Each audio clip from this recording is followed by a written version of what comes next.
Good morning and welcome to the glorious Peak District National Park, and this is an area that I have never been to before, so I am just south of Buxton, which is in the White Peaks, and it's very distinctive here. In the dark peak it's all gritstone, down here it's all beautiful limestone, and my walk today is about 7 kilometers, and if I turn you this way you can see exactly where I'm going. Hopefully you can hear me. It is a bit windy. Over there is Parkhouse Hill and over there is Crome Hill, so I'm going to follow this road briefly, take a path that leads me behind Crome Hill, and then I'm going to follow the ridge all the way over the top, back down, and then all the way up to the awesome pinnacle on top of Parkhouse Hill, and then back down again. And I am parked just over in a village over there. I've just spotted an awesome pyramid of a hill over there as well. It's very, very similar to like the Yorkshire Dales here. It feels like I'm near Malham or something because of all the limestone walls. And I'm just really, really excited to get up on these two hills. I've wanted to climb them for ages and ages and ages. And today is the day, and it is sunny, but very windy.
So far, the walk has not disappointed.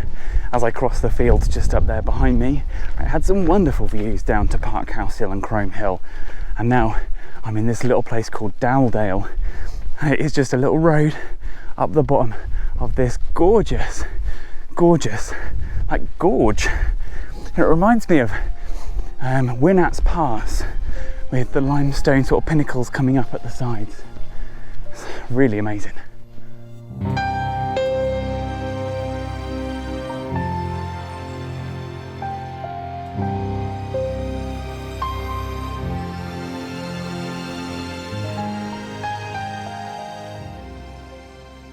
So I'm still on this road, which takes me around the very northern end of Crome Hill, and I've come across a couple of unusual features in the ground here. So look, there's a massive pit here, and there's one literally just the other side, and I wonder if this has been formed from eroding the limestone.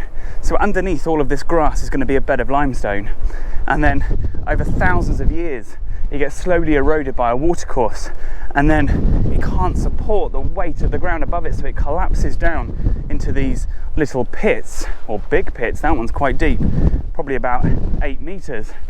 And I've also spotted something else. So up on the skyline up here, it looks like there might be a pillbox on the summit of this little hill, and I know that just the other side of that is Buxton.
So I've just joined this little permissive footpath that leads me along the edges of these grazing fields, and look at this absolutely epic view of Crome Hill. Now I believe this is the tallest of the two of them at 425 metres above sea level or thereabouts. The Ordnance Survey, I don't think have officially measured it. We'll see what the GPS says when I get to the top. But looking online it says 425, and I can see a footpath that just meanders its way around these amazing rocky outcrops all the way to the pinnacle at the summit, and then I'm going to head down the other side.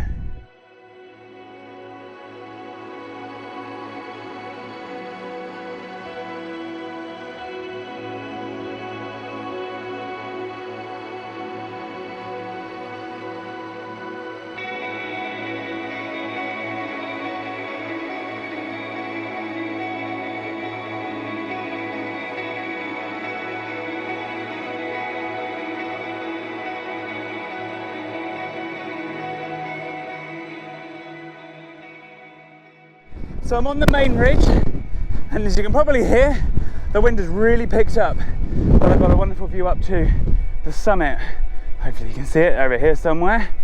425 metres up there, and across to Parkhouse Hill as well. And I've just had a quick look, and that's about 360 metres above sea level. So yeah, quite a lot lower, but just as awesome.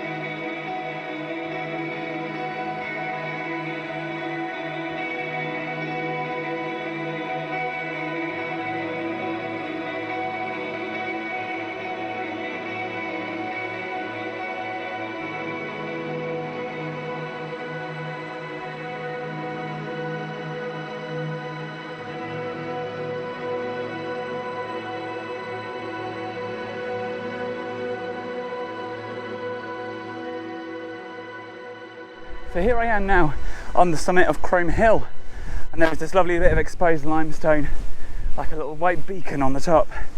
I've just come this side briefly because of the wind, but I'll show you how windy it is. That's how windy it is when you're in the wind. Got it easily 50, 55 miles an hour. They only forecast about 40 today, maybe slightly less with some lulls, which is why I brought the drone, but not a chance in hell. Otherwise I'll end up in Staffordshire, over there somewhere. I've just checked the Satnav as well, and it's, at the moment it says it's accurate to within about 1 metre, and it says we're at 446 metres above sea level, so quite a lot higher than what it says on Wikipedia. Wiki says 425, thereabouts. My GPS says 446, and other sources online have said about the same, around 440, 445. So it is a bit higher. And now I'm going to head down this wonderful ridge over towards Parkhouse Hill. I can see some sheep down there, and there's a footpath that kind of goes up round the side, and I'm going to go straight up the ridge.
Welcome to the summit of Parkhouse Hill at 380 metres above sea level. The top just sits right there behind me, but I'm down here slightly out of the wind. I've got superb views across to Crome Hill and the ridge that I followed all the way down, as well as the entire surrounding valley and all the way across to what's more than likely Staffordshire all over there. What a breathtaking area. These two hills are not high at 480 metres and 380 metres above sea level, but they really have the characteristics of a mountain with these exposed jagged ridges. What an epic place to explore.